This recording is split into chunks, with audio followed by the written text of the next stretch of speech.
किसी भी व्यक्ति को अपन को कुछ चाहिए है, एनर्जी चाहिए, या उससे हमारे जीवन में कोई सहयोग चाहिए, तो हमें उससे संबंध बनाना पड़ेंगे।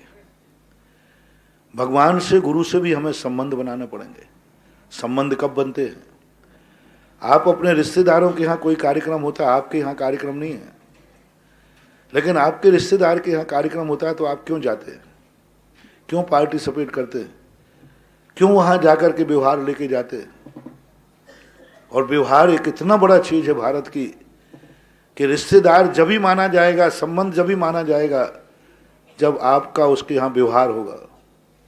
और आप जिसके यहाँ जाते हैं, जब भी किसी के यहाँ जाते हैं, व्यवहार लेके जाते हैं। अब व्यवहार के कई तरीके हैं। कोई 1500 का लिफाफा लेके जाएगा, कोई कपड़े लेके जाएगा, और निकटवर्ती है तो माहरा लेके जाएगा। माहरा ही बोलते, हाँ, थोड़ा नाम में गड़बड़ रहता है। माहरा लेके जाएगा। बुंदेलखंड में इसको क्या बोलते हैं? चीकट, पछ। बच्चे का जन्म हो तो पछ लेके जाता है, चीकट लेके जाता है। यहाँ माहरा लेके जाते हैं, मामा है, भांजा है, कोई भी है। तो ये अब कितने का जाता है? ये फेरावनी बोलते हैं।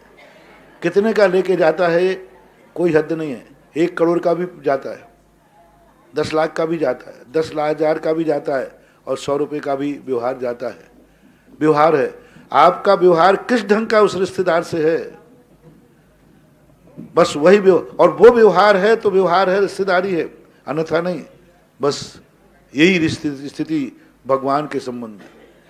तुम उसकी खुशी में शामिल होना, अभी तुम्हारी खुशी में शामिल नहीं करना उसकी खुशी में जाना है। अब यही संबंध यदि तुम्हारा भगवान से, तुम कहते हो महाराज जी भगवान हमारे ऊपर संकट आएगा तो क्या भगवान मेरे काम आएंगे? क्या ये धर्म मेरे काम आएगा? पारसनाथ काम आएंगे? मेरे जीवन के संकट में आएंगे? आपका इनसे व्यवहार है क्या? आपने पूछा महाराज जी कौन सा व्यक्ति मेरे काम आएगा? तो मेरा एक ही जवाब है, आपका व्यवहार है क्या इनसे? और व्यवहार का अर्थ क्या होता है कि आप भगवान की खुशी में शामिल हुए, तो आपका निकटवर्ती व्यवहार है कि दूरवर्ती व्यवहार है? निकटवर्ती में तो माहरा लेके जाना पड़ता है। हाँ, उसमें सोने चांदी का आइटम भी होगा, कपड़े लत्ते भी होंगे, इज्जत के साथ जाएगा। अब महरा कहते जितना निकटवर्ती करो, मुझे कोई लेना देना नहीं। आज बहुत अच्छा प्रश्न है, भगवान से तुम कितने निकटवर्ती आना चाहते हो? आपका व्यवहार कितने का आया है? व्यवहार देख के पता लगा लिया जाता है कि इस व्यक्ति का व्यवहार कितने निकट का है। उसी से पारसनाथ बस वही सहायता करेंगे। जितने निकटवर्ती तुम्हारा संबंध होगा, जैसे आपका निकटवर्ती संबंध होने से उसके घर में खुशी होती है, तो आप उसके घर में अधिक से अधिक खुशी का सामान लेके जाते। लाखों लाखों का सोना चांदी आदि जेवर आदि सब लेके जाते, क्योंकि निकट का संबंध है। इसी प्रकार अब भगवान पारसनाथ के यहाँ शुक्ल चौकड़े वाले 27 फुट के पारसनाथ, फिर बाद में मत बोलना इन गहन विहारी पारसनाथ से कि भगवान मेरे ऊपर संकट आया, आपने दूरी नहीं किया। सीधा सीधा हिसाब घोषणा करता हूं, फरमान जारी करता हूं, जितना तगड़ा व्यवहार इनसे होगा, ये भगवान उतने ही तुम्हारे काम आएंगे। जय हो। तुम इनकी खुशी में शामिल होगे, ये तुम्हारी खुशी में शामिल होंगे।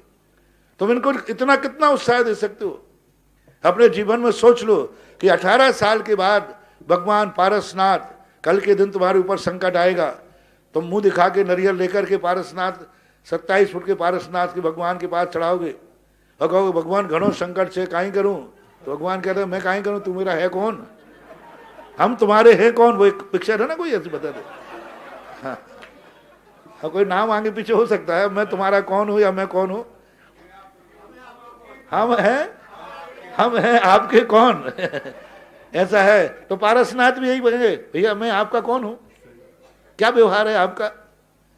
जब हमारे यहाँ, और व्यवहार का अंदाजा मात्र खुशी में अपनाया जाता है कि जब मेरे घर में खुशी हुई थी तब क्या आप व्यवहार लेके आए थे? बस ये लिस्ट बहुत बड़ी लिस्ट है ये।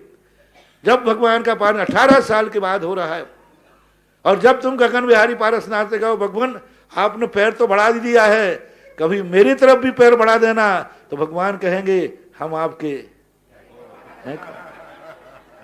एक ही बात है, मैं आऊं तुम्हारे, हम आपके हैं कौन? ये बताओ पहले कौन है? थोड़े भगवान आप मेरे भगवान हो, थोड़ा रेस्ट उठाना व्यवहार का। व्यवहार क्या लिखा हुआ है? सीधा व्यवहार की क्रियाएं व्यवहार के हिसाब से चलती हैं। भगवान की खुशियों में कितना जोश है, भगवान की खुशी में शामिल होने की तुम्हारे घर में क्या तैयारी है। जैसे तुम्हारे निकटवर्ती रिश्तेदार में होने में घर में चर्चा हो जाती, अरे उसके यहाँ छोरा हो गया, उसके यहाँ शादी है, मीटिंग करते हो क्या क्या ले जाना है, क्या सामान ले जाना है, सारी तैयारी। ऐसा ही पूरे के पूरे जो पारसनाथ को अपना मानते हैं हम, उनके घर में मीटिंग हो जाना चाहिए। अपन को भगवान के पारसनाथ में पार्टिसिपेट करना है, क्या ले जाना है, कितना दान देना है, कितना आइटम देना है, और कितने रिश्तेदारों को बुलाना है, हम सबके लिए बुलाना करके। और आप जितनी तैयारी करेंगे पारसनाथ का संबंध आपसे उतने ही निकट का होगा। और जब तुम विकट करोगे तो पारसनाथ ऐसे पहुंच जाएंगे जैसे आपके ब्याई जी। जय हो, जय हो। जैसे आपको थोड़ा ही सा विकल्प आया तो तुम रिश्तेदारों को फोन कर दो, साहब मेरे ऊपर संकट है, तो सारे रिश्तेदार एक हो जाते।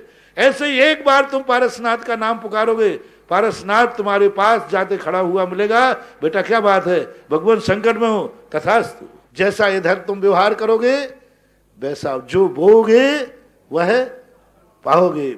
हमेशा एक सूत्र ले लो सारे भारत के लोगों, जिन जिन से तुम्हारी जिंदगी में सहायता की जरूरत पड़े तो ये दो बातें ध्यान रखना। उनके ऊपर जब संकट आए, परेशानी आए तो पार्टिसिपेट करो, उनके दुख को बांटो।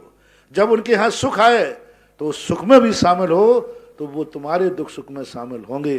प्रश्न बहुत अच्छा था, जवाब भी बहुत बढ़िया टना